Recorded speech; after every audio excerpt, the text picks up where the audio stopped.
വളരെ പാവപ്പെട്ട കുടുംബത്തിലെ രണ്ടംഗങ്ങളാണ് മാലതിയും രാജശേഖരനും. രാജശേഖരനും മാലതിയും തമ്മിൽ കുട്ടിക്കാലം മുതലേ ചെറിയ അടുപ്പങ്ങൾ ഉണ്ടായിരുന്നു. കാലങ്ങൾ കടന്നുപോകവേ അവർക്ക് സ്വന്തമായി ജോലിയില്ല, വരുമാനമില്ല, വീട്ടുകാര്യങ്ങൾ അവതാളത്തിൽ. എങ്കിലും രാജശേഖരൻ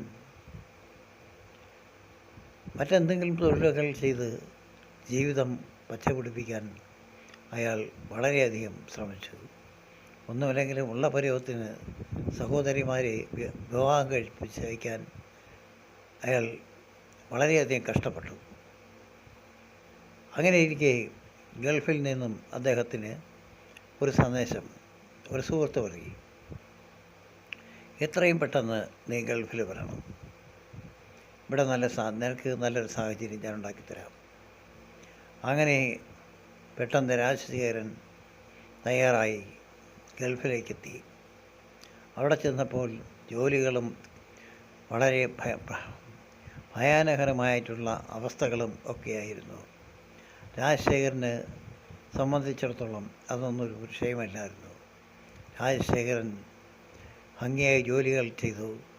ആ ജോലികൾ അനുസരിച്ചിട്ട് അതിൻ്റെ മുതലാളി മറ്റുള്ള തൊഴിലാളികളെക്കാൾ കൂടുതൽ രാജശേഖരനെ ശ്രദ്ധിക്കാൻ തുടങ്ങി. അങ്ങനെ വർഷങ്ങൾ കടന്നുപോയി. വീട്ടിലെ പരിതാപങ്ങൾ അച്ഛനിലൂടെ അമ്മയുടെയിലും അറിഞ്ഞുകൊണ്ടിരുന്നു. സഹോദരിമാരെ എല്ലാവരെയും ഓരോരുത്തരെയായി വിവാഹം കഴിച്ച് അയപ്പിച്ചു. അവരെല്ലാം തരക്കേടില്ലാത്ത രീതിയിൽ ജീവിക്കുന്നു. പിന്നെ രാജശേഖരന് നാട്ടിലേക്ക് വരാൻ ഒരു താല്പര്യമുണ്ടായി. കാരണം നാട്ടിൽ ഏതെങ്കിലും ഒരു സ്ഥലത്ത് കുറച്ച് സ്ഥലം വാങ്ങണം, അതിൽ എന്തെങ്കിലും കൃഷി ചെയ്യണം, അതൊക്കെയായിരുന്നു രാജശേഖരൻ്റെ മനസ്സിൽ. ഇതിനിടയിൽ മാലതി നല്ലവണ്ണം പഠിച്ചു. അവൾക്ക് നല്ലൊരു ജോലി കിട്ടി. നല്ലൊരു ജോലി എന്ന് പറഞ്ഞാൽ ഒരു ജില്ലാ കളക്ടർ ആയിട്ട് അവൾ ജോലിയിൽ പ്രവേശിച്ചു. വളരെ കൃത്യമായി അവൾ ജോലികൾ ചെയ്തു. എല്ലാം വളരെ സൂക്ഷ്മതയോടുകൂടിയാണ് അവൾ ജോലി ചെയ്യുന്നത്. അങ്ങനെ ഇരിക്കവെയാണ് രാജശേഖരൻ്റെ വസ്തുവിൻ്റെ ചില കാര്യങ്ങൾ സംബന്ധിച്ച് രാജശേഖരൻ്റെ മാനേജർ മാലതിയെ സമീപിച്ചു. കാര്യങ്ങൾ എല്ലാം വ്യക്തമാക്കി, കാര്യങ്ങൾ ചോദിച്ചറിഞ്ഞു.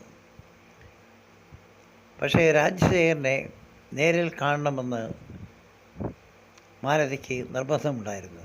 ഇയാൾ ആരാണ്, ഇത്രയും വസ്തു ഒരുമിച്ച് വാങ്ങുവാനുള്ള ഇയാളുടെ അടിസ്ഥാനപരമായിട്ടുള്ള കാര്യങ്ങൾ എന്താണ് എന്നാൽ അന്വേഷിക്കുക, അത് അവരുടെ തൊഴിലിൻ്റെ ഒരു ഭാഗമായിരുന്നു. അങ്ങനെ മാനേജർ രാജശേഖരനെ വിവരം അറിയിച്ചു. ഒരു ദിവസം രാജശേഖരൻ കളക്ടറേറ്റിൽ ചെന്ന് വലിയ തിരക്കും കാര്യങ്ങളൊക്കെ ആയിരുന്നു. രാജശേഖരൻ ഒരു സൈഡിൽ ഒതുങ്ങി നിന്നു. ഇതിനിടയിൽ എപ്പോഴോ മാലതിയും രാജശേഖരനും മുഖത്തോട് മുഖം നോക്കി. പരസ്പരം എന്ത് പറയണമെന്നറിയാതെ അവർ. പിന്നെ മാലതി ജോലിയിൽ വളരെയധികം ശ്രദ്ധിച്ചു. ജോലികളെല്ലാം ഒതുക്കി. രാജശേഖരൻ മാലതിയുടെ അടുത്ത് ചെന്നു ചോദിച്ചു. കാരണം ഇതിനിടയിൽ മാലതിയെക്കുറിച്ചുള്ള എല്ലാ വിവരങ്ങളും രാജശേഖരൻ മനസ്സിലാക്കിയിരുന്നു. പ്രത്യേകിച്ചൊന്നും മാലതിയോട് ചോദിക്കേണ്ട ആവശ്യമുണ്ടായിരുന്നില്ല. എങ്കിലും മാലതിയെക്കുറിച്ച് അയാൾ കുറേ കാര്യങ്ങൾ ചോദിച്ചറിഞ്ഞു. അപ്പോൾ ഒരു ദിവസം മാലതി അയാളെ വീട്ടിലേക്ക് ക്ഷണിച്ചു. പക്ഷേ അയാൾക്ക് നിൽക്കാൻ സമയമില്ല. എനിക്ക് എത്രയും പെട്ടെന്ന് തിരിച്ചു പോകണം. ഇവിടെ ഞാൻ ചെയ്യേണ്ട കാര്യങ്ങളെന്താണ്, ഇതിൽ ഞാൻ ചെയ്യേണ്ട കാര്യങ്ങളെന്താണ്? കൂടുതൽ കാര്യങ്ങൾ ചോദിക്കാനും അറിയാനും മാലതിക്ക് കഴിഞ്ഞില്ല. രാജശേഖരൻ മടങ്ങിപ്പോയി. ഒരു ദിവസങ്ങൾ കഴിഞ്ഞു പോയി. ദിവസങ്ങളും മാസങ്ങളും കടന്നുപോയി. അങ്ങനെ ഒരു ദിവസം മാലതി വീട്ടിൻ്റെ സിറ്റൗട്ടിൽ വെറുതെ ഇരിക്കും പത്രം വായിച്ചുകൊണ്ടിരിക്കുമ്പോൾ ഒരു കാർ വന്നു. മാലതിയുടെ വീട്ടിൻ്റെ മുന്നിൽ നിന്നോ അതിൽ നിന്നും രാജശേഖരൻ ഇറങ്ങി. മാലതിക്ക് അത്ഭുതമായി. മാലതി അയാളെ വരവേറ്റു. അയാൾ സ്വാഗതാർഘം അവളുടെ സ്വീകരിച്ചു. അവിടെ ഇരുന്നു അവർ ഒരുപാട് കാര്യങ്ങൾ സംസാരിച്ചു. ഒടുവിൽ അയാൾ തിരിച്ചു പോകുന്നതിന് മുമ്പ് മാലതിയോട് ഒരു കാര്യം പറഞ്ഞു. നിനക്ക് സമ്മതമാണെങ്കിൽ, പൂർണ്ണ സമ്മതമാണെങ്കിൽ നിന്നെ വിവാഹം കഴിക്കുന്നതിൽ എനിക്ക് യാതൊരു ബുദ്ധിമുട്ടുമില്ല. പക്ഷേ എനിക്ക് കൂടെ ഗൾഫിലേക്ക് പോകേണ്ടി വരും.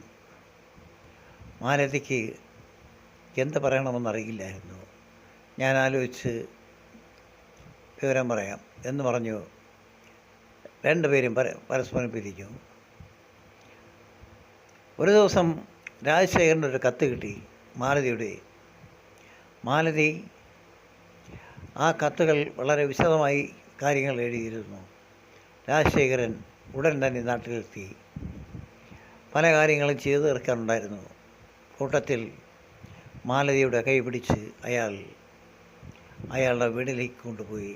വെറുതെയല്ല, താലിയും മാലയും ചാർത്തി അവളെ വീട്ടിലേക്ക് കൊണ്ടുപോയി. സ്വാഗതാർഘം അവൾ എല്ലാ വിധത്തിലും തൃപ്തയായി. അവർ രണ്ടുപേരും